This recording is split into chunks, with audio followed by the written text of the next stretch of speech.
घोषणा करता हूं, हम लोग सिस्टम में हैं और हालांकि मैं शुरू से ही सब कुछ को देखा हूं। बायोलॉजी क्या है, साइटोलॉजी,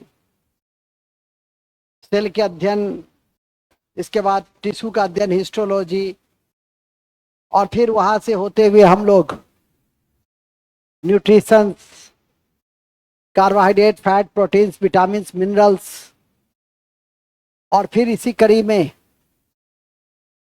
हम लोगों ने सिस्टम को पढ़ना शुरू किया। सिस्टम की कड़ी में डाइजेस्टिव सिस्टम मेरे द्वारा बताया गया कंप्लीट, और सर्कुलेटरी सिस्टम का एक भाग जो ब्लड कार्पोस्किल्स है, अभी सुजीत सर ने कल या परसों समाप्त किया होगा, और फिर नेक्स्ट सेशन में उनके द्वारा हार्ट और ब्लड ग्रुप्स की समाप्ति करेंगे। इसी कड़ी में एक और सिस्टम आपके लिए, हालांकि अन्य कई सिस्टम है जैसे एक्सक्रीटरी है, रिप्रोडक्टिव है, सर्कुलेटरी के बाद रेस्पिरेटरी है, स्केलेटन है और एंडोक्राइन है। जो शेष 5-6 सिस्टम है उसमें तीसरा सबसे महत्वपूर्ण सिस्टम होता है एंडोक्राइन सिस्टम। पहले तो ग्लैंड लिखिए, ग्लैंड हमारी कक्षा है ग्लैंड से रिलेटेड, ग्रंथि से रिलेटेड। किससे रिलेटेड है? ग्रंथि से रिलेटेड है।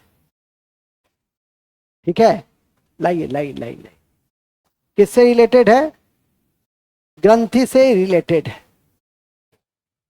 अब आप यह समझेंगे, धन्यवाद, कि ये ग्रंथि क्या होती है। ये ग्रंथि क्या होती है? ये ग्रंथि होती है, ध्यान से पहले सुन लीजिए। मानव शरीर किसका बना हुआ है? सेल का बना हुआ है। और सेल क्या है? मानव शरीर का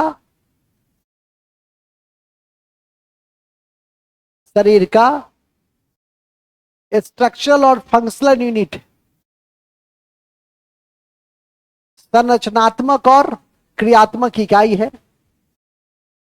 अब ये सेल का जो समूह है, ग्रुप ऑफ सेल, ये है टिश्यू।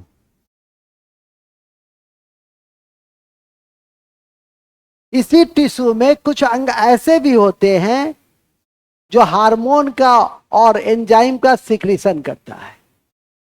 ठीक है कि नहीं? तो हार्मोन और एंजाइम का जो सिक्रीशन होता है उसे हम क्या कहते हैं? ग्लैंड, ग्रंथि। कुछ एक्सोक्राइन होते हैं, कुछ एंडोक्राइन होते हैं। एक्सोक्राइन एंजाइम का सिक्रीशन करते हैं, एंडोक्राइन वह हार्मोन का सिक्रीशन करते हैं। कुछ ऐसे भी ग्रंथि होते हैं जिसको हम मिक्स्ड कहते हैं, जिसको हम क्या कहते हैं? मिक्स्ड। जैसे पैंक्रियाज, जो एंजाइम का भी सिक्रीशन करता है और हार्मोन का भी सिक्रीशन करता है। ठीक है कि नहीं? इस दोनों का सिक्रीशन जो करे उसको हम लोग मिक्स्ड कहते हैं, जैसे पैंक्रियाज। लैक्रिमल ग्लैंड एंजाइम का सिक्रीशन करता है, आंसू, और आंसू में कौन सा एंजाइम पाया जाता है? लाइसोजाइम। ठीक है कि नहीं? तो लीवर, ये सब हमारे एक्सोक्राइन ग्लैंड है। एंडोक्राइन हमेशा हार्मोन का सिक्रीशन करेगा, जैसे मास्टर ग्रंथि है पिट्यूटरी, और पिट्यूटरी ग्रोथ हार्मोन को निकालता है, जैसे एसटीएच। ठीक है, सोमेट्रोपिक हार्मोन ग्रोथ हार्मोन है, उसका बहुत अधिक सिक्रीशन हो जाता है तो गिग्नेटिज्म हो जाती है, लंबा काफी व्यक्ति हो जाता है। कम सिक्रीशन होता है तो छोटा हो जाता है। ठीक ना? आप लोग, हम लोग के भीतर बैलेंस रहा है, 5 फीट 5 इंच के हम लोग मोटे तौर पे हैं, तो बैलेंस सिक्रीशन है। बहुत ज्यादा हो जाता तो क्या हो जाता? तो बहुत ज्यादा हो जाती तो वो हो जाती गिग्नेटिज्म। तो पिट्यूटरी हार्मोन निकालता है, थायराइड है, थायरोक्सिन हार्मोन निकालता है। आपका एड्रिनल है जो एड्रिनलिन हार्मोन निकालता है। तो हर हार्मोन कि अपनी अपनी विशेषता, उस विशेषता की कड़ी में हार्मोन का सिक्रीशन। तो जो हार्मोन निकाले वो एंडोक्राइन, जो एंजाइम निकाले वो एक्सोक्राइन, जो दोनों निकाले वो मिक्स्ड हुआ। तो ये हमारा डिफरेंस, ये हमारा परिचय हुआ पहले कि कुछ पार्ट्स ऐसे होते हैं जो क्या निकालता है, बॉडी के शरीर के कुछ भाग, शरीर के कुछ भाग एंजाइम, या एंजाइम क्या है, सब पढ़े हैं। एंजाइम एक बायोकैटेलिस्ट है। एंजाइम और हार्मोन का सिक्रीशन करता है। तो जो अंग एंजाइम और हार्मोन का सिक्रीशन करता है उसे हम क्या कहते हैं, उसे हम ग्लैंड कहते हैं। हिंदी में कहते हैं उसको ग्रंथि। हिंदी में क्या कहते हैं उसे, ग्रंथि। और इस ग्लैंड के 3 भाग होते हैं। यहीं से आपकी कहानी शुरू होती है। इस ग्लैंड के 3 भाग होते हैं। कितने भाग होते हैं, एक्सोक्राइन, एंडोक्राइन, सबसे इंपॉर्टेंट यही है। हम लोग का जो फोकस है पढ़ाई का वो एंडोक्राइन पे ही है, पिट्यूटरी पे, थायराइड पर, एड्रिनल पर, ठीक है, पीनियल पर, इसी पे हमारा फोकस है। और तीसरा है वो है आपका मिक्स्ड।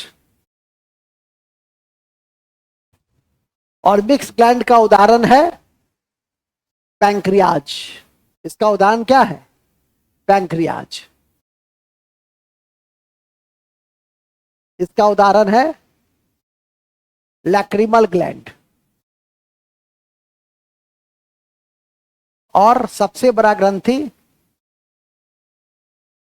लार्जेस्ट ग्लैंड है शरीर का, ये क्या है, ये लार्जेस्ट ग्लैंड है, सबसे बड़ा ग्रंथि है। और एंडोक्राइन ग्लैंड का उदाहरण है पिट्यूटरी, एड्रिनल, थायराइड, पीनियल। आप सिर्फ इस एग्जाम्पल को भी इंट्रोडक्शन में याद कर लीजिएगा तो संभव है कि एक आध क्वेश्चन बनाने की स्थिति में आप आ जाएंगे कि ग्रंथि क्या है और ग्रंथि कितने प्रकार के हैं और उस प्रकार में उसके उसके उदाहरण कौन कौन से होते हैं। अब शुरू करें तो लिखिए, सबसे पहले लिखिएगा, ऐसे लिख लो, शरीर कोशिकाओं से बना है, शरीर कोशिकाओं से बना है। जो जो जो शरीर का स्ट्रक्चरल और फंक्शनल यूनिट ऑफ लाइफ, जो शरीर का स्ट्रक्चरल और फंक्शनल यूनिट ऑफ लाइफ। तुम लोग तो ऐसे देखती हो जैसे जीवन में पहली बार सेल पढ़ी हो। हंसने की नहीं, शर्म की बात है। स्ट्रक्चरल और फंक्शनल यूनिट ऑफ लाइफ। कोशिका के समूह टिश्यू कहलाते हैं।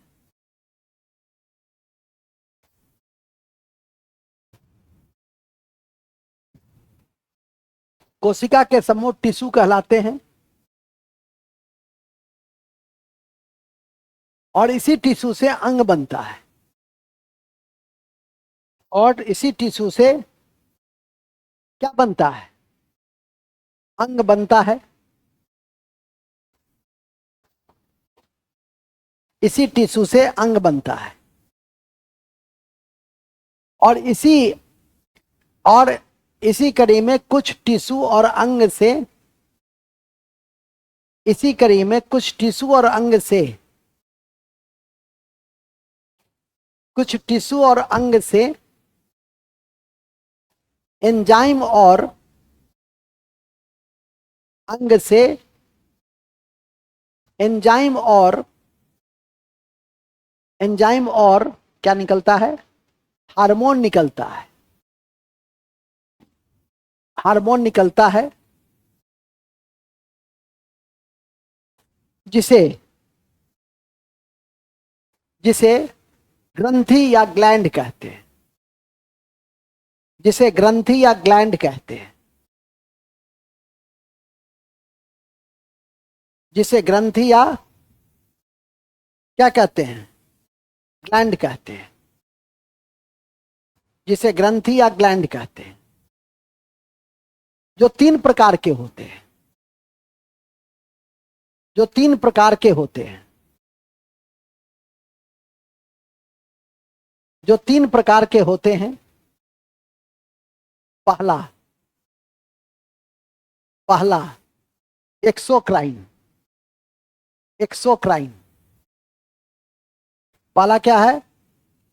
एक्सोक्राइन है।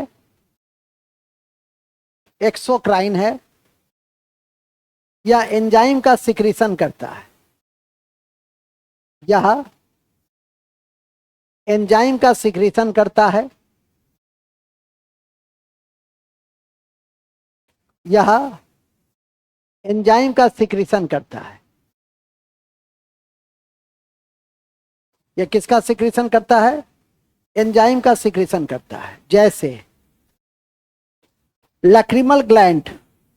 Lacrimal gland. Lacrimal gland. जैसे lacrimal gland lysozyme enzyme. Lysozyme enzyme का सिक्रीशन करता है। लाइसोजाइम ग्लैंड का सिक्रीशन करता है। लाइसोजाइम का सिक्रीशन करता है। लाइसोजाइम का सिक्रीशन करता है। और इसे आंसू ग्रंथि भी कहते हैं। इसे आंसू ग्रंथि भी कहते हैं। इसे आंसू ग्रंथि भी कहते हैं। किसे? लैक्रिमल ग्लैंड को। लैक्रिमल ग्लैंड को अश्रु ग्रंथि भी कहते हैं। एक दूसरा ग्लैंड है लीवर। एक्सोक्राइन का दूसरा उदाहरण लिखिए, लीवर। लीवर लीवर लिखिए, लीवर। यकृत हिंदी में कहते हैं उसको, यकृत। यह शरीर का सबसे बड़ा ग्रंथि है। यह शरीर का सबसे बड़ा ग्रंथि है। यह शरीर का सबसे बड़ा ग्रंथि है। यह शरीर का सबसे बड़ा ग्रंथि है।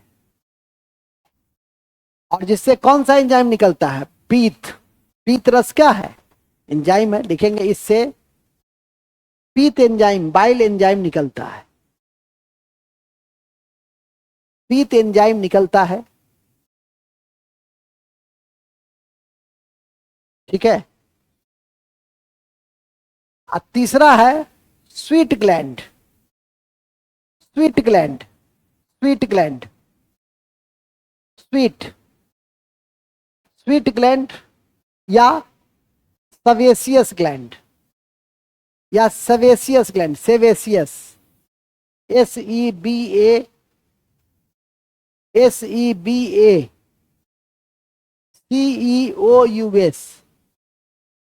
CEOUS, सेवेसियस gland. सेवेसियस ग्लैंड ये क्या निकालता है? किसके लिए रेस्पॉन्सिबल होता है? यह पसीना निकालता है। क्या निकालता है? यह पसीना। लिखेंगे यह पसीना निकालता है। गर्मी के दिनों में अधिक गर्मी लगने से पानी पीते रहिए, पसीना निकलता रहेगा। निकलना भी चाहिए, लेकिन पानी नहीं पीजिएगा, अधिक पसीना निकल जाएगा तो कमजोरी महसूस होगी। इसके बाद चौथा एक्सोक्राइन है और उसका नाम है salivary gland. Salivary gland. Salivary gland. Salivary gland. Salivary gland. ये सैलिवरी ग्लैंड क्या होता है? ये सैलिवरी ग्लैंड होता है, इससे क्या निकालते हैं? सलीवा। और सलीवा में कौन सा एंजाइम होता है बताइए? बताओ जी, तुम लोग बताओ। पढ़े हैं ना, 2-4 दिन पहले ही पढ़े हैं। बताओ, खड़ी हो। कौन सा एंजाइम होता है? खड़े होइए। वाह, क्यों पढ़ने आ जाते हैं तब? पढ़ना कोई जरूरी है? कसम उसम खाए हैं क्या? आगे नेक्स्ट। नेक्स्ट। हमको तो पता ही नहीं चलता हम पढ़ा किसको रहे हैं। वंदे मातरम कार्यक्रम में हिस्सा लेने आते हैं क्या? नेक्स्ट, उठो जी।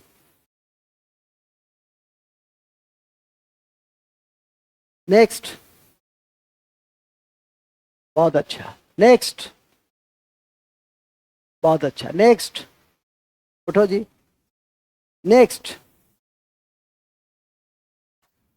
नेक्स्ट। आपको तो पढ़ने वढ़ने से तो कोई मतलब है नहीं, बेकार कक्षा ज्वाइन किए हुए आप।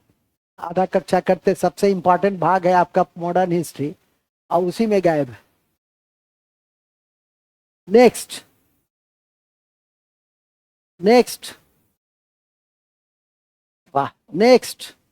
वाह, सब सुरती मूर्ति फुर्ती है। नेक्स्ट। वाह। किसको याद है वो बैठा रहेगा, नहीं याद है खड़े हो जाइए। नहीं याद है खड़े हो जाइए। जिसको याद है वो बैठे रहेगा, जिसको नहीं याद है खड़े हो जाइए। अरे वाह, बहुत अच्छा। सलीवा में कौन सा एंजाइम तुमको याद है? बोलो। लाइमोजाइम, टाइलिन, और तुम बोलो जी। लिखाए हैं, समझा के कहें भी, भूलना भी नहीं है। और नेक्स्ट। Very good. नेक्स्ट। बहुत अच्छा। नेक्स्ट। नेक्स्ट। नेक्स्ट। लाइसोजाइम, ये कहां से आ गया? नेक्स्ट। जिसको नहीं याद है पीछे में खड़े हो जाएंगे, जिसको याद है बैठेगा। तुम बैठ जाओ, तुमने एक बताया है, बैठ जाओ तुम। अरे वाह, बहुत अच्छा। तो फिर इतने कक्षा में एक लड़की है जो बताई है, वो भी आधा। जबकि एमाइलेज और टाइलिन 4 बार तो लिखाए होंगे, 20 बार बोले होंगे, तब भी वो आज खड़ा रखेंगे 1 घंटा पूरा बायोलॉजी में, दिमाग हौला हो जाएगा। ठीक है कि नहीं? इस पढ़ाई का कोई औचित्य नहीं है कि बिना याद किए हुए आ जाते हैं आप लोग क्लास में। समझ में नहीं आती है क्या? सभ्य भाषा समझ में नहीं आती है? तुम भी उसी में से है जी। खड़े खड़े लिखिए। लिखेंगे, खड़े खड़े लिखिए, समझ में आ जाएगा आज। लिखेंगे। सैलिवरी ग्लैंड में के सलीवा के सैलिवरी ग्लैंड में सलीवा निकलती है, जिसमें जिसमें जिसमें टाइलिन और एमाइलेज पाया जाता है। एमाइलेज पाया जाता है।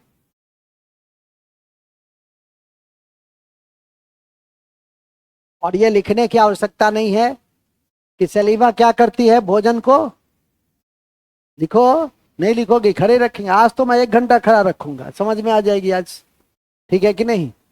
कि ऑफलाइन क्या होता है, ऑनलाइन क्या होता है, आज पूरा तुम लोग का दिमाग हम हौला कर देते हैं। रोज कहते हैं पर क्या, एक दिन भी कभी कोई बताने की स्थिति में हो? शर्म आनी चाहिए तुम लोग को। हमको भी शर्म आती है तुम लोग को पढ़ाने में। आधा अधूरा पढ़ाई से आपका काम चलेगा?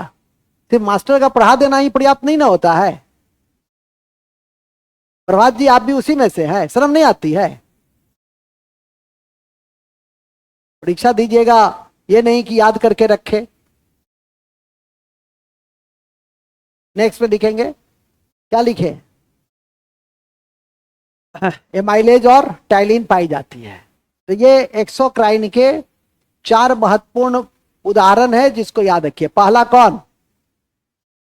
पहला लैक्रिमल, दूसरा, तीसरा, चौथा, ठीक है, इस चार को याद रखने का प्रयास करें। नेक्स्ट, इसके बाद आइए एंडोक्राइन ग्लैंड।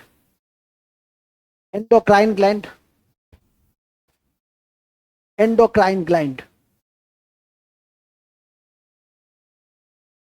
एंडोक्राइन ग्लैंड में लिखेंगे, ठीक है, एंडोक्राइन ग्लैंड लिखेंगे। इस ग्लैंड को इससे इसे इसे डक्टलेस ग्लैंड भी कहते हैं। इसे डक्टलेस, नलिका विहीन, नलिका विहीन ग्रंथि भी कहते हैं।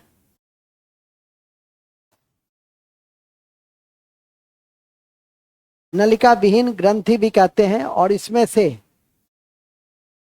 इसमें से हार्मोन निकलता है, और इसमें से हार्मोन निकलता है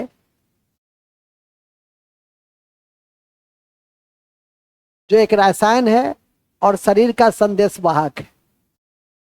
जो एक रसायन है और शरीर का संदेश वाहक है, और शरीर का संदेश वाहक है, और शरीर का संदेश वाहक है।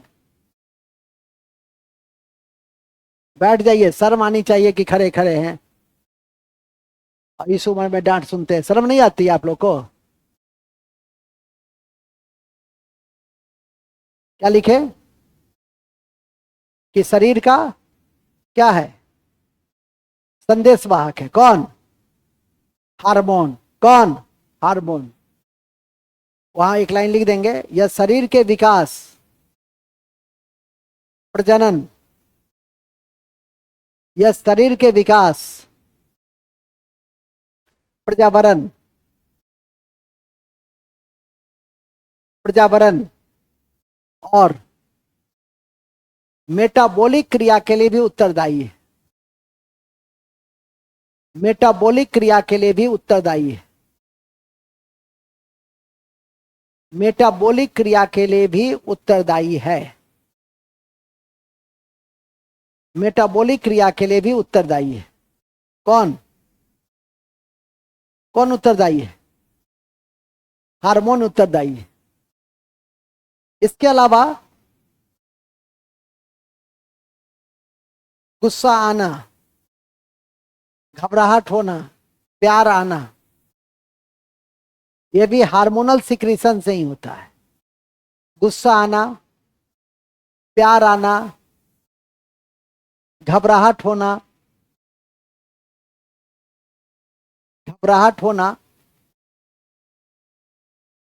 भी हार्मोनल सिक्रीशन है। हार्मोनल सिक्रीशन है।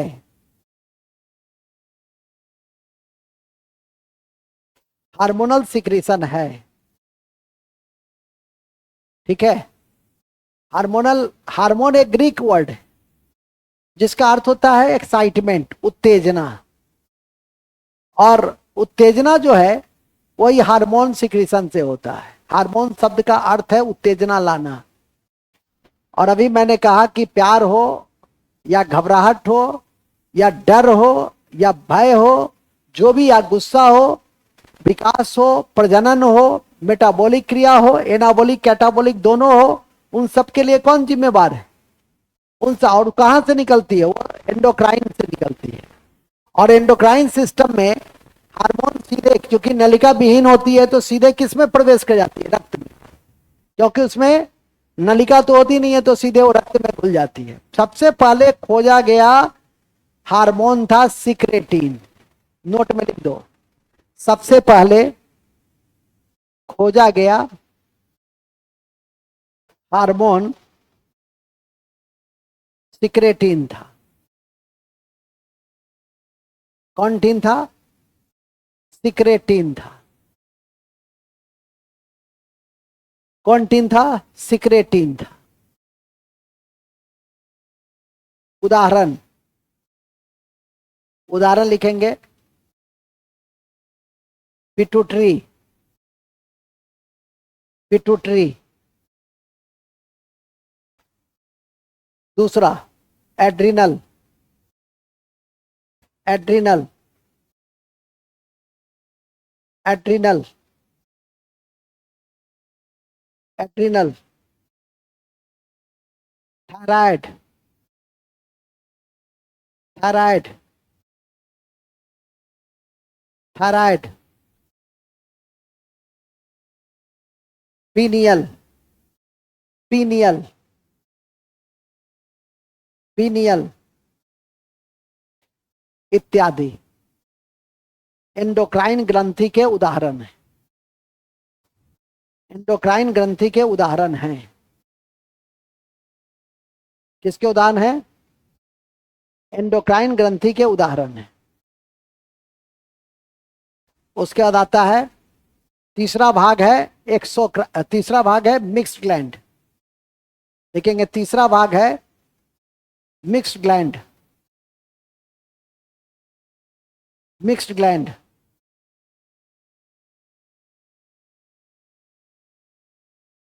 तीसरा भाग क्या है? मिक्स्ड ग्लैंड है। मिक्स्ड ग्लैंड के में लिख देंगे या एंजाइम और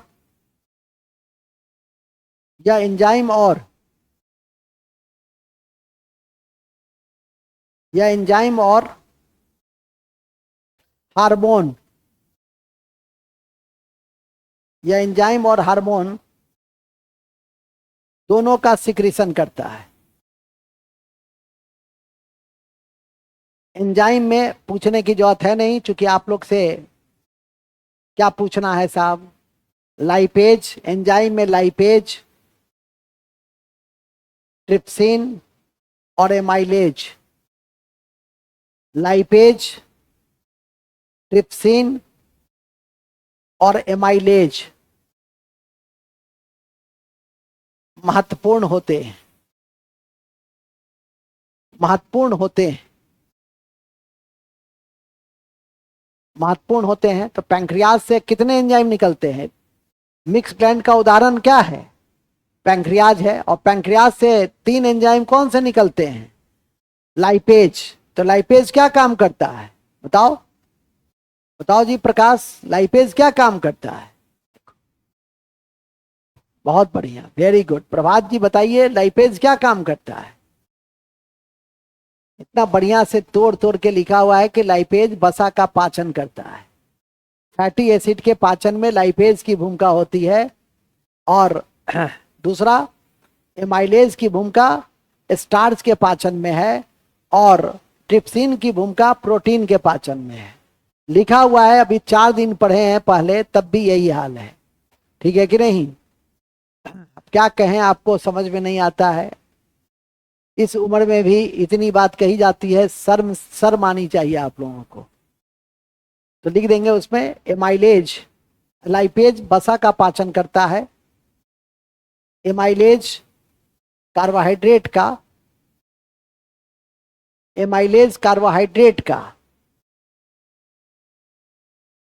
जबकि जबकि ट्रिप्सिन प्रोटीन का। ठीक है? ये 3 एंजाइम कौन निकालता है? पैंक्रियाज। क्योंकि मिक्स ग्लैंड है। अब मिक्स ग्लैंड का उदाहरण क्या है? पैंक्रियाज है। और पैंक्रियाज दोनों चीज निकालेगा, एंजाइम भी निकालेगा और एंजाइम भी निकालेगा और हार्मोन भी निकालेगा। एंजाइम शरीर को ऊर्जा भी देता है, बायो कैटेलिस्ट भी है। तो इसको ध्यान रखना है आपको। इसी कड़ी में हार्मोन है। और हार्मोन में आपका सबसे इंपॉर्टेंट हार्मोन कौन कौन सा है? तो लिखेंगे पैंक्रियाज। पैंक्रियाज की अल्फा कोशिका ग्लूकेगॉन नामक तत्व बनाता है। पैंक्रियाज की अल्फा कोशिका ग्लूकेगॉन तत्व बनाता है। ग्लूकेगॉन तत्व बनाता है जो ग्लूकोज लेवल को बढ़ा देता है। ग्लूकेगॉन, GLUCAGON, ग्लूकेगॉन तत्व बनाता है जो ग्लूकोज लेवल को बढ़ा देता है। जो ग्लूकोज लेवल को बढ़ा देता है।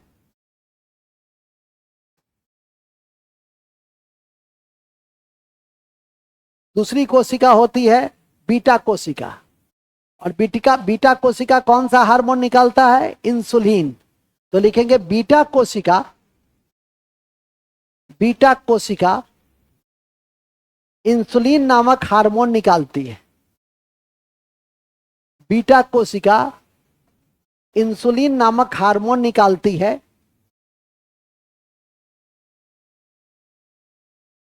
इंसुलिन नामक हार्मोन निकालती है जो जिसकी कमी से क्या हो जाता है? मधुमेह बीमारी होती है, मधुमेह बीमारी हो जाती है। जिसकी कमी से डायबिटीज हो जाता है। जिसके दो टाइप होते हैं, टाइप 1 और टाइप 2। जिसके दो टाइप होते हैं, कौन कौन से दो टाइप होते हैं? टाइप 1 और टाइप 2। टाइप 1 और टाइप 2 ये भी पूछता है कि टाइप 1 और टाइप 2 का संबंध किस बीमारी से है। और तीसरा है गामा कोशिका। गामा कोशिका जो ऊर्जा का निर्माण करता है, जो ऊर्जा का निर्माण करता है,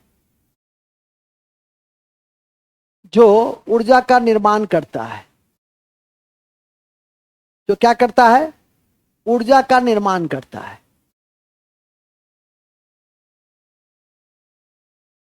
ठीक है, जो क्या करता है? ऊर्जा का निर्माण करता है। बस यही है आपका एक जनरल परसेप्शन। पहले इस जनरल परसेप्शन को तैयार कर लीजिए, और तब आता है 4 कि हम विस्तृत एनालिसिस करेंगे। जैसे हमने लीवर को पढ़ाया था, लीवर में मैंने 10 तथ्य पढ़ाया था। बाइल जूस के निर्माण से लेकर, डिटॉक्सिफिकेशन से लेकर, शरीर के प्रयोगशाला से लेकर, मतलब ढेर सारे तथ्यों से हमने परिचय करवाया था। उसी तरह से अभी आपने पैंक्रियाज को देखा, और एक एक करके हम लोग पिट्यूटरी और थायराइड, और जो सबसे बड़ा एंडोक्राइन ग्लैंड थायराइड है, और सबसे बड़े ग्लैंड में शरीर का लीवर, और मास्टर ग्रंथि के रूप में पिट्यूटरी, इन सबको एक एक करके हम लोग देखना चाहेंगे। तो अब लिखेंगे हम लोग पिट्यूटरी ग्लैंड। परिचय खत्म हुआ, नेक्स्ट लिखो pituitary gland. Pituitary gland, pituitary gland, pituitary gland. सबसे पहला तो पिट्यूटरी ग्लैंड में हम यही लिखेंगे कि यह ब्रेन के नजदीक है और मास्टर ग्रंथि कहलाती है। कहां है ये? ब्रेन के नजदीक। देखेंगे यह ब्रेन के नजदीक है, यह ब्रेन के नजदीक है और मास्टर ग्रंथि कहलाती है। मास्टर ग्रंथि कहलाती है।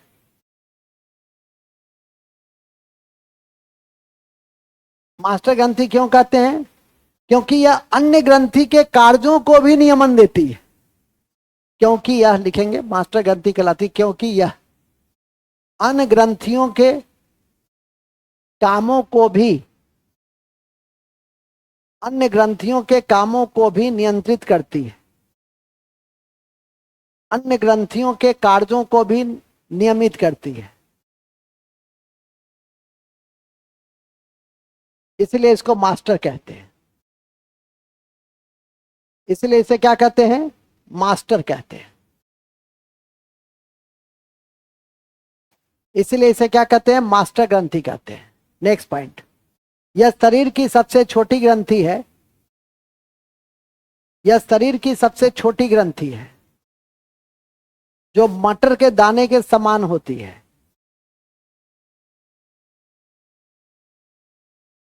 जो मटर के दाने के समान होती है। 0.5 ग्राम इसका वेट है। मटर के दाने के समान होती है।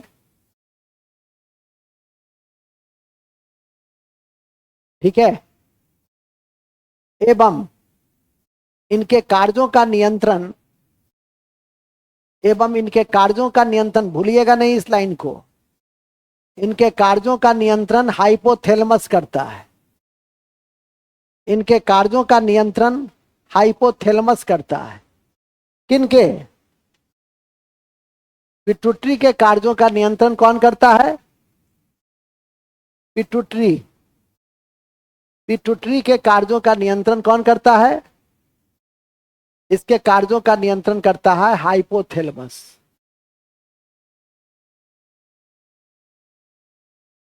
का नियंत्रण कौन करता है? हाइपोथैलेमस करता है। और ये हाइपोथैलेमस ब्रेन में ही होता है। ये कहां होता है? ब्रेन के पास ही। जो हमारे ये क्या काम करता है? भूख प्यास और ताप को नियंत्रित करता है। वो भी लिख देंगे, यह भूख प्यास और ताप को नियंत्रित करता है। यह भूख प्यास और ताप को नियंत्रण प्रदान करता है। कौन? हाइपोथैलेमस। कौन? कहां पाया जाता है? ब्रेन में। कहां पाया जाता है? ब्रेन में। पिट्यूटरी के सारे कार्यों के लिए कौन कंट्रोलिंग एजेंट है? कौन कंट्रोलिंग और पार्ट है? हाइपोथैलेमस, जिसको भूलना नहीं है। और पिट्यूटरी का मूल काम क्या है? विकास, शरीर का विकास, लैंगिक विकास। ठीक है, माने वृद्धि तो है ही शरीर का, लैंगिक विकास भी है। तो लिखेंगे इसका मूल काम शरीर में विभिन्न विकासों को बढ़ावा देना है। बढ़ावा देना है, विशेषकर शारीरिक वृद्धि। विशेषकर शारीरिक वृद्धि। विशेषकर शारीरिक वृद्धि। विशेषकर शारीरिक वृद्धि। विशेषकर शारीरिक वृद्धि। ठीक है। अति महत्वपूर्ण है कि शरीर के वृद्धि के लिए एसटीएच हार्मोन, शरीर के वृद्धि के लिए एसटीएच हार्मोन, सोमेटोट्रॉपिक हार्मोन, सोमेटोट्रॉपिक हार्मोन क्या है? जिम्मेदार है। सोमेटोट्रॉपिक हार्मोन जिम्मेदार है। शरीर के वृद्धि के लिए कौन सा हार्मोन जिम्मेदार है? सोमेटोट्रॉपिक हार्मोन, एसटीएच जिम्मेदार है। एसटीएच, एसटीएच या सोमेटोट्रॉपिक हार्मोन जिम्मेदार है। एसटीएच या सोमेटोट्रॉपिक हार्मोन जिम्मेदार है। इसको टिक लगाइए, भूलिएगा नहीं। एक लाइन लिख देना, इसके अधिक सिक्रीशन से, इसके अधिक सिक्रीशन से, इसके अधिक सिक्रीशन से, इसके अधिक सिक्रीशन से गिग्नेटिज्म, गिग्नेटिज्म मतलब काफी लंबा हो जाता है आदमी। इसके अधिक सिक्रीशन से गिग्नेटिज्म, गिग्नेटिज्म मतलब अत्यधिक लंबा, अत्यधिक लंबा, गिग्नेटिज्म, गिग्नेटिज्म। और सबसे कम सिक्रीशन से, और कम सिक्रीशन से, और कम सिक्रीशन से, और कम सिक्रीशन से ड्वार्फिज्म हो जाता है। ड्वार्फिज्म हो जाता है। क्या हो जाता है? ड्वार्फिज्म हो जाता है। तो पहला हार्मोन क्या निकालते हैं? एसटीएच लिखेंगे। दूसरा हार्मोन टीएसएच, टीएसएच, दूसरा हार्मोन टीएसएच है। टीएसएच जो थायराइड ग्रंथि के हार्मोन को, जो टीएसएच, दूसरा हार्मोन लिखो ना, एसटीएच हो गया, अब लिखो टीएसएच। TSH, दूसरा हार्मोन है TSH, जो थायराइड ग्रंथि के हार्मोन को निकालने में मदद करता है। जो थायराइड ग्रंथि के हार्मोन को निकालने में मदद करता है, उसका पूरा नाम ही है thyroid stimulating hormone, TSH, thyroid stimulating hormone, TSH। तीसरा है GTH, GTH, तीसरा है GTH, GTH, तीसरा क्या है GTH। तो GTH क्या है भाई? ये गोनेडोट्रोपिक हार्मोन है। गोनेडोट्रोपिक का मतलब है लैंगिक कार्यों का नियंत्रण करता है, लिखेंगे यह लैंगिक कार्यों का नियंत्रण करता है। लैंगिक कार्यों का नियंत्रण करता है, जिसके दो प्रकार हैं। इसके दो प्रकार हैं, एक है FSH और दूसरा है LH। गोनेडोट्रोपिक हार्मोन के गोनेडोट्रोपिक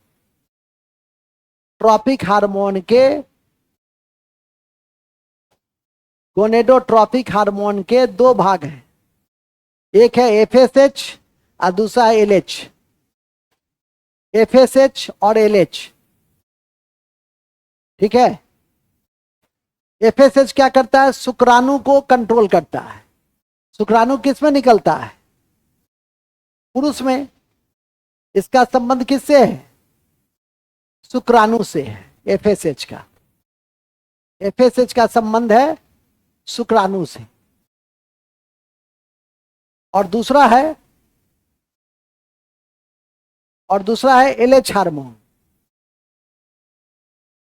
दूसरा है LH हार्मोन। LH हार्मोन को कहते हैं ल्यूटिनाइजिंग हार्मोन। इसको कहते हैं ल्यूटिनाइजिंग हार्मोन। ये ल्यूटिनाइजिंग हार्मोन क्या करता है? पुरुष में टेस्टोस्टेरोन हार्मोन और महिला में एस्ट्रोजेन हार्मोन को स्रावित करने में मदद करता है। पुरुष में टेस्टोस्टेरोन हार्मोन और महिला में एस्ट्रोजेन हार्मोन टेस्टोस्टेरोन हार्मोन पुरुष में, जिससे पुरुष में दाढ़ी मोछ आ जाता है और उसकी आवाज मोटी हो जाती है, टेस्टोस्टेरोन हार्मोन के कारण ही। और महिला की आवाज पतली, या महिला का जो महिला लक्षण है, तो वो सब जो है सो वो उसके लिए कौन जिम्मेदार है? एस्ट्रोजेन। जो कौन सा हार्मोन निकालता है? LH। जो कंट्रोल कहां से है? पिट्यूटरी से। इसलिए पिट्यूटरी को हम मास्टर ग्रंथि कहते हैं। और इसके बाद एक बात और भी याद रखिएगा LH हार्मोन में, कि महिला के गर्भाशय के साइज को यह बढ़ाता है। तो लिख देंगे यह महिला के गर्भाशय के साइज को बढ़ाता है। महिला के गर्भाशय के साइज को बढ़ाता है।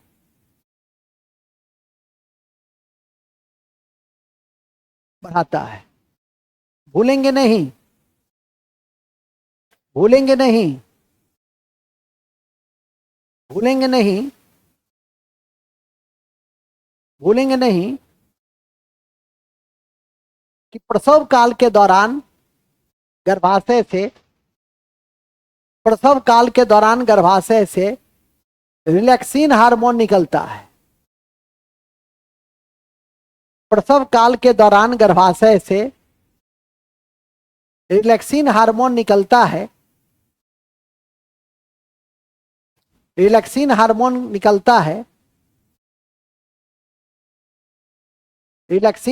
निकलता है जो प्रसव पीड़ा को कम करने में मदद करती है। जो प्रसव पीड़ा को कम करने में मदद करती है। जो प्रसव पीड़ा को कम करने में मदद करती है। जो प्रसव पीड़ा को कम करने में मदद करती है। कौन कौन सा hormone? Relaxin.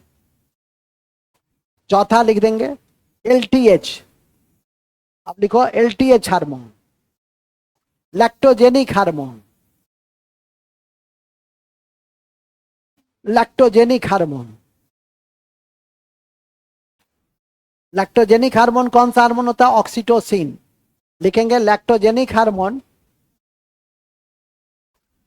Lactogenic hormone oxytocin निकालता है, जो ऑक्सीटोसिन निकालता है जो महिलाओं में दूध के सिक्रीशन में सहायक होता है, जो महिलाओं के दूध निकालने में सहायता देता है, जो महिलाओं के दूध निकालने में सहायता देता है। ठीक है। और लास्ट हार्मोन है ADH, anti diuretic hormone. ADH anti diuretic hormone, last hormone है anti diuretic hormone. Anti diuretic, anti diuretic hormone, last hormone है anti diuretic hormone. Anti diuretic hormone ये क्या करता है? ये शरीर में जल का संतुलन बना के रखता है। तो लिखेंगे इसका मूल काम शरीर में जल को संतुलित रखने में, जल को संतुलित रखने में मदद प्रदान करता है। जल को संतुलित रखने में मदद प्रदान करता है, मदद प्रदान करता है। तो ये चार hormone STH, LTH, FSH, GTH, ये जितना हार्मोन लिखाए हैं कल सबके टिप्स पे होना चाहिए। कान खोलकर सुन लीजिए, ठीक है कि नहीं? कि किसी भी स्थिति में भूलें, ये तो नहीं ना कहेंगे हमसे बुरा कोई नहीं होगा, ये तो हम नहीं कहेंगे, लेकिन समझ जाइए उसका अर्थ यही निकलता है। और बुरा में क्या करेंगे? 1.5 घंटा खड़ा रख देंगे, उसी में दिमाग 5 मिनट में तो हौला हो गया, और 1.5 घंटा खड़ा रह जाइएगा तो क्या हाल होगा समझ जाइए। इसलिए याद करके हमारे पास कल आइएगा। इंडोक्राइन और डाइजेस्टिव सिस्टम और सर्कुलेटरी में जो आप पढ़े हैं, RBC WBC पढ़े हैं ना जी, कि नहीं पढ़े हैं? वो पढ़े हैं तो उसको याद करके कल आप आएंगे तो ठीक रहेगा। बात समझ में आ गई? ऐसा नहीं है कल सर ऑनलाइन ज्वाइन कर, हम मेरा क्या बिगड़ेगा सो बता दो, मेरा कुछ बिगड़ेगा? ठीक है कि नहीं? इसलिए उसको आज जाओ और बैठ के रट्टो रट्टो। जब तक ये काम नहीं करेंगे तब तक पढ़ने का कोई लाभ नहीं होगा। भाषा कठोर है, सुनने में खराब लग रहा होगा, मैं समझ रहा हूं कि खराब लगना भी चाहिए। मैं खराब लगने के लिए ही आपको कह रहा हूं कि आपको खराब लगना चाहिए। नोट में लिख देंगे हाइपोथैलेमस सुपर मास्टर ग्लैंड है। हाइपोथैलेमस सुपर मास्टर ग्लैंड है, सुपर मास्टर ग्लैंड है नोट में।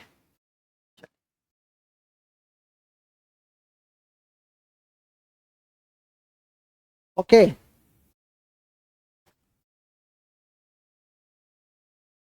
आगे लिखिएगा। दूसरा हार्मोन है, दूसरा हार्मोन लिख दीजिए। पिट्यूटरी के बाद क्या लिखिएगा? पीनियल लिख देंगे। Pineal, pineal hormone, pineal hormone.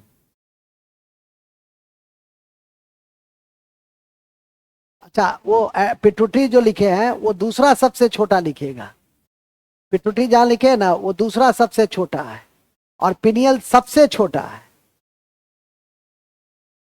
Pituitary जहां लिखे है ना दूसरा सबसे छोटा है, और पीनियल सबसे छोटा, पीनियल सबसे छोटा ग्रंथि है। जो मस्तिष्क के ऊपरी भाग में होती है, जो अग्र मस्तिष्क के ऊपरी भाग में होती है, जो अग्र मस्तिष्क के ऊपरी भाग में होती है,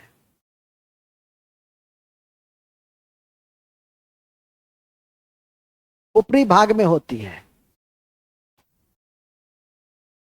इसे मस्तिष्क की तीसरी आंख कहते हैं।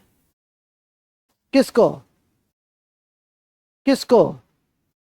इसको मस्तिष्क की तीसरी आंख कहते हैं। पीनियल को, हम लोग पीनियल को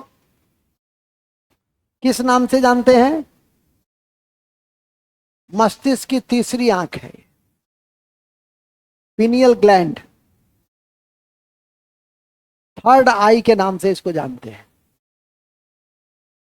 और दूसरा, इसको नींद का हार्मोन भी कहते हैं, नींद का हार्मोन भी कहते हैं, नींद का हार्मोन भी कहते हैं। किसको? पीनियल को। ठीक है, यह नींद का हार्मोन क्या? यह प्रकाश से कंट्रोल होता है। जब प्रकाश अधिक रहता है तो इसका सिक्रीशन कम, और प्रकाश कम होता है तो इसका सिक्रीशन अधिक। क्यों कहते हैं कि नींद आ रही है, लाइट बुझा दो? जैसे ही लाइट बुझता है, बत्ती गुल होती है, आंखों में नींद छा जाती। लेकिन बहुत यदि ज्वाला हो, बहुत ज्यादा उजाला होगा, दिन में नींद कम क्यों आती है, रात में नींद ज्यादा क्यों आती है? क्योंकि उसमें पीनियल ग्लैंड रात के काल में, अंधेरे की अवस्था में अधिक क्या होता है, एक्टिव हो जाता है। और इसको हम लोग बायोलॉजिकल क्लॉक भी कहते हैं। एक हार्मोन निकलता है एमएसएच, इससे एक हार्मोन निकलता है एमएसएच, और जो बायोलॉजिकल क्लॉक में काम करता है, बायो क्लॉक में काम करता है। ये बायो क्लॉक क्या है कि आपको कहीं जाना है, परीक्षा है, अभी आप सोते होंगे बैसाख नंदन की तरह, ठांस भोजन चाप निद्रा, 8 बजे उठते होंगे, 9 बजे उठते होंगे। लेकिन परीक्षा रहती है तो सुबह 4 बजे यदि आप अलार्म लगा लिए तो आपकी नींद, अलार्म बजे कि 9 बजे, आपकी नींद 4 बजे खुल जाती है। और यह शरीर में, इसको हम लोग जैविक घड़ी कहते हैं। और कौन सा ग्लैंड जैविक घड़ी के रूप में काम करता है? तो पीनियल ग्लैंड ही है जो जैविक घड़ी या बायो क्लॉक के रूप में काम करता है। और इसके लिए जो हार्मोन रिस्पॉन्सिबल है, दैट इज कॉल्ड एमएसएच। बस यही तो याद रखना है। तो लिखेंगे एमएसएच हार्मोन निकलता है, एमएसएच हार्मोन निकलता है, हार्मोन निकलता है। इसे बायो क्लॉक भी कहते हैं, इसे शरीर का बायो क्लॉक भी कहते हैं, इसे शरीर का बायो क्लॉक भी कहते हैं। किसे? तो हमारा सोना, हमारा जागना, और महिलाओं में होता है पीरियड्स, मासिक चक्र, उसका भी टाइम क्या है, 2 दिन ऊपर नीचे, वो भी पिनियल ग्लैंड ही रेस्पॉन्सिबल है। तो सोना, जागना, स्त्रियों का मासिक चक्र, ये सब का निर्धारण कौन करता है? पिनियल ग्लैंड करता है। इस तरह से इस पिनियल ग्लैंड को भी आपने देखा। तीसरा सबसे बड़े ग्रंथि थायराइड को देखेंगे तो लिखेंगे थायराइड ग्लैंड, थायराइड ग्लैंड। अब तीसरा ग्लैंड है थायराइड। यह शरीर का सबसे बड़ा ग्रंथि है, यह शरीर का सबसे बड़ा अंतःस्रावी ग्रंथि है, अंतःस्रावी ग्रंथि है, जो जो थायरोक्सिन नामक हार्मोन निकालता है, जो थायरोक्सिन नामक हार्मोन निकालता है, जो थायरोक्सिन नामक हार्मोन निकालता है, थायरोक्सिन नामक हार्मोन निकालता है, जो क्या निकालता है? थायरोक्सिन नामक हार्मोन निकालता है।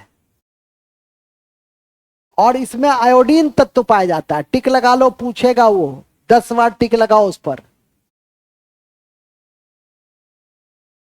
और इसमें आयोडीन नामक तत्व पाए जाते हैं,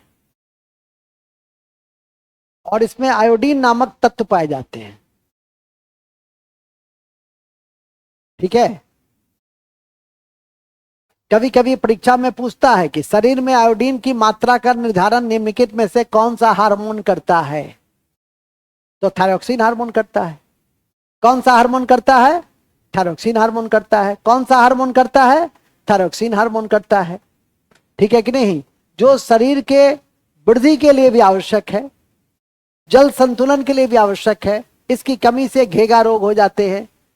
आयोडीन की कमी से शरीर में कौन सी बीमारी हो जाती है? तो नोट में लिख लो, आयोडीन की कमी से, ऐसे लिख लो, आयोडीन या थायरोक्सिन की कमी से घेगा रोग, घेगा रोग, घेगा रोग, ग्वाइचर उसको कहते हैं, GOITER।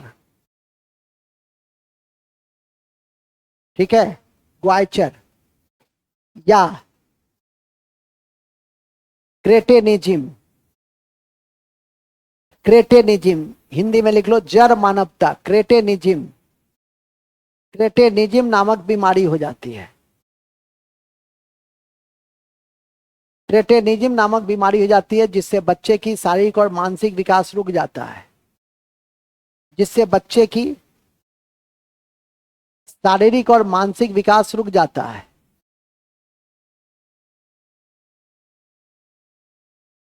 जिससे कि बच्चों की शारीरिक और मानसिक विकास रुक जाता है।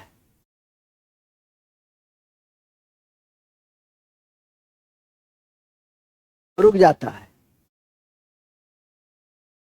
इसलिए बच्चों के लिए इसे ग्रोथ ग्लैंड भी कहते हैं। इसलिए बच्चों के लिए इसे ग्रोथ ग्लैंड भी कहते हैं।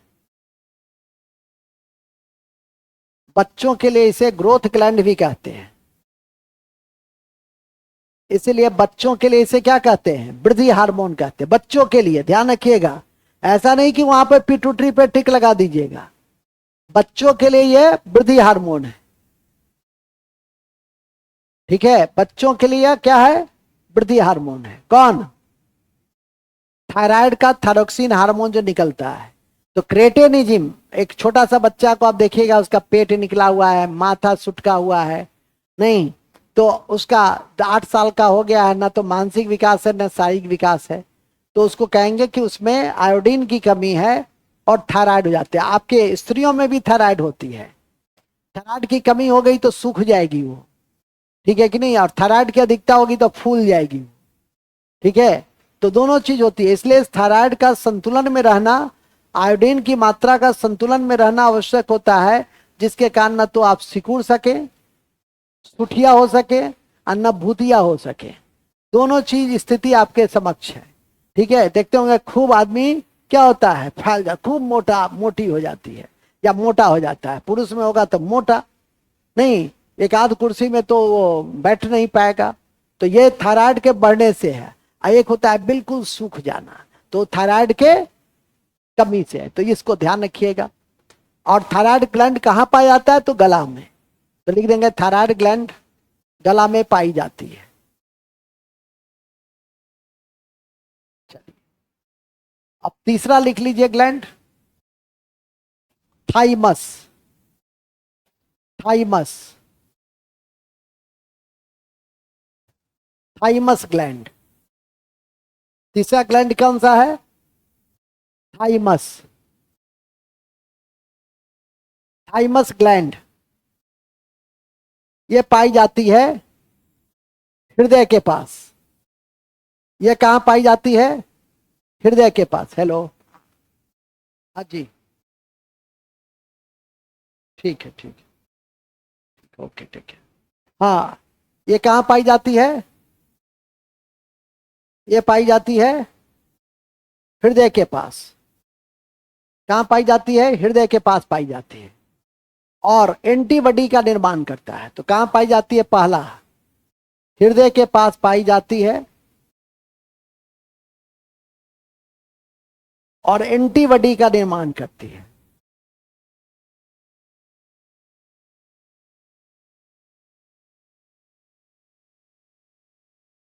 और एंटीबॉडी का जो निर्माण करती है तो मतलब शरीर में प्रतिरोधक क्षमता के विकास में किसका योगदान है? शरीर के प्रतिरोधक क्षमता के विकास में थाइमस ग्लैंड का योगदान है। टिक लगा दीजिए उसको, उस लाइन को। ठीक है। इस ग्रंथि से थाइमोसिन नामक हार्मोन निकलता है। लिखेंगे तीसरा पॉइंट, इस ग्रंथि से थाइमोसिन नामक हार्मोन निकलता है।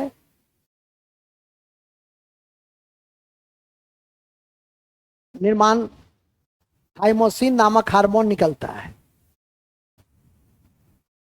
ये थाइमोसिन क्या करती है? ये थाइमोसिन नामक हार्मोन आप लोग पढ़े होंगे लिम्फोसाइट, टी लिम्फोसाइट को बढ़ाकर ब्लड में प्रतिरोधक क्षमता का विकास करती है। लिखेंगे यह हार्मोन टी लिम्फोसाइट को बढ़ाकर, टी लिम्फोसाइट, टी लिम्फोसाइट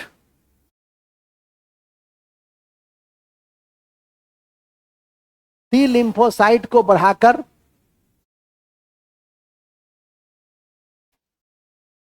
प्रतिरोधक क्षमता का निर्माण करती है। प्रतिरोधक क्षमता का निर्माण करती है।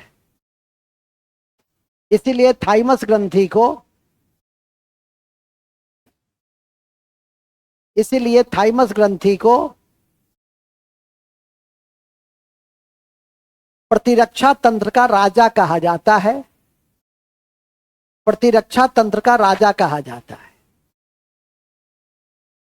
प्रतिरक्षा तंत्र का राजा कहा जाता है। ठीक है, सुन लीजिए,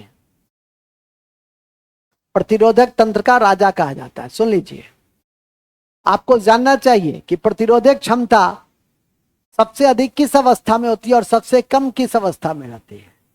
अभी का जो फेज है वो सबसे ज्यादा प्रतिरोधक क्षमता वाला फेज है।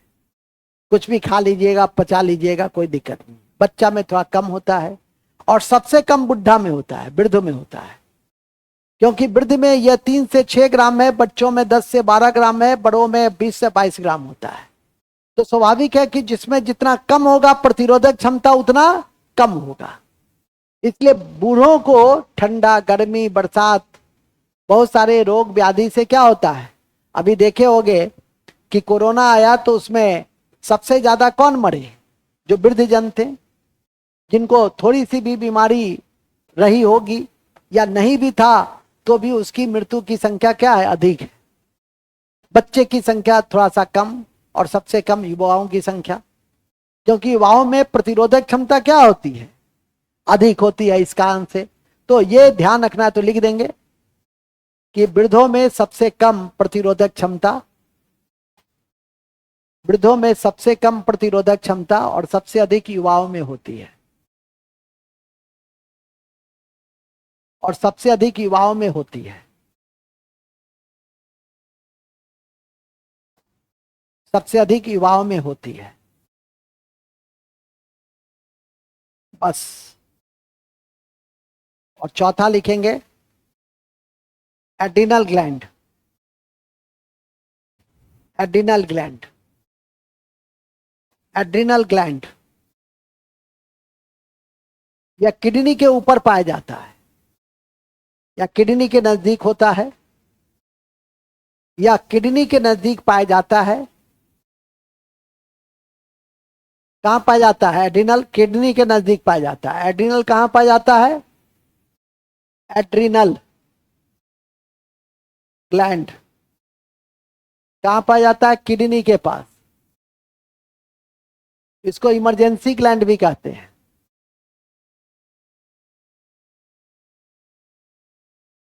इसको इमरजेंसी ग्लैंड भी कहते हैं। इसे इमरजेंसी ग्लैंड भी कहते हैं। ठीक है, इसे इमरजेंसी ग्लैंड भी कहते हैं। और इससे एड्रिनलिन नामक हार्मोन निकलता है। लिखेंगे इससे एड्रिनलिन, एड्रिनलिन एड्रीनलिन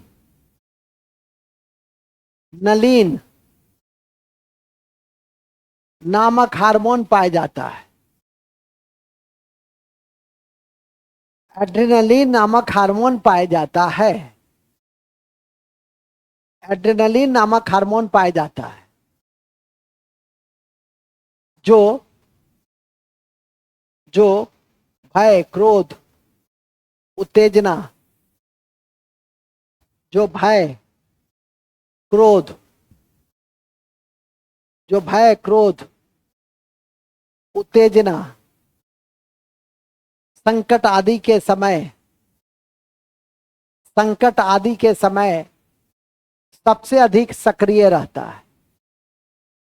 आदि के समय सबसे अधिक सक्रिय होता है, सक्रिय होता है। इसका दूसरा नाम लरो एवं उरो हार्मोन,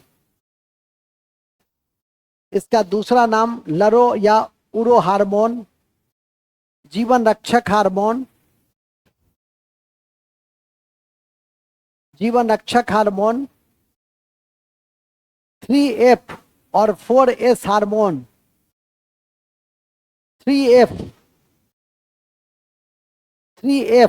और 4S हार्मोन भी कहते हैं। 3F और 4S हार्मोन भी कहते हैं। 3F क्या हुआ? फियर, फाइट एंड फ्लाइट, जिसको लरो उरो कहे। लिखेंगे 3F हुआ fear, fight and flight. 3F क्या हुआ? Fight, flight and freight.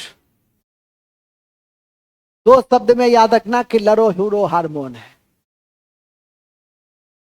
और 4S हुआ कि सेक्स एस्टेरॉइड। लिखेंगे 4S का मतलब सेक्स एस्टेरॉइड, सॉल्ट माने नमक, और स्ट्रेस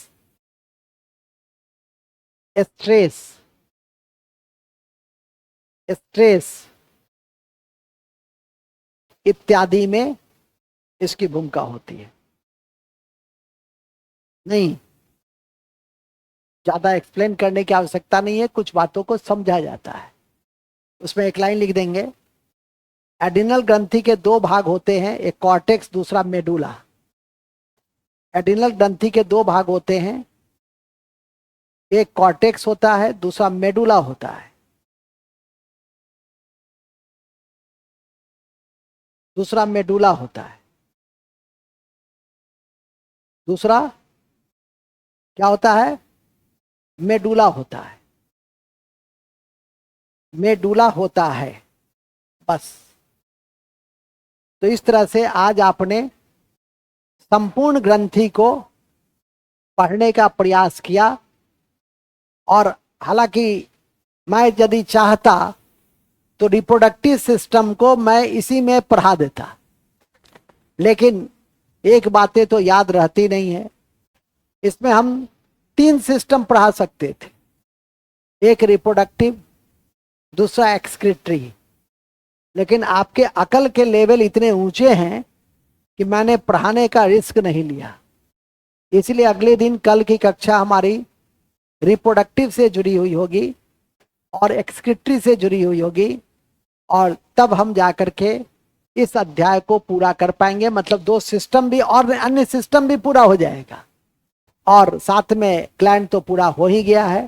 सिर्फ ग्लैंड आपका पूरा हो गया, जो एक इम्पॉर्टेंट भाग था। आपके सिलेबस का भी हिस्सा है कि एंडोक्राइन सिस्टम पढ़ना होता है, तो सिस्टम को भी आपने पढ़ने और समझने का प्रयास किया। इन्हीं शब्दों के साथ हम बिना किसी लंबी, चूंकि इतने सारे उसमें हमने नोट लिखा दिया है और इतने सारे फैक्ट लिखा दिया है कि बूस्टर फैक्ट पढ़ने की जरूरत ही नहीं है। तो मैं चाहूंगा कि आप इसे समय रहते याद कर लें, और कल जब आप आइए तो याद करके आइए, तो आपके लिए ज्यादा बेहतर होगा। इन्हीं शब्दों के साथ हम बायोलॉजी के इस कक्षा की समाप्ति की मैं घोषणा करता हूं। और आपको ले चलता हूं संविधान के पृष्ठों में। बिना किसी ब्रेक का मैं संविधान की कक्षा में आगे बढ़ता हूं। Take rest. 2 मिनट में कॉपी निकालिए, 2 मिनट में कॉपी निकालिए।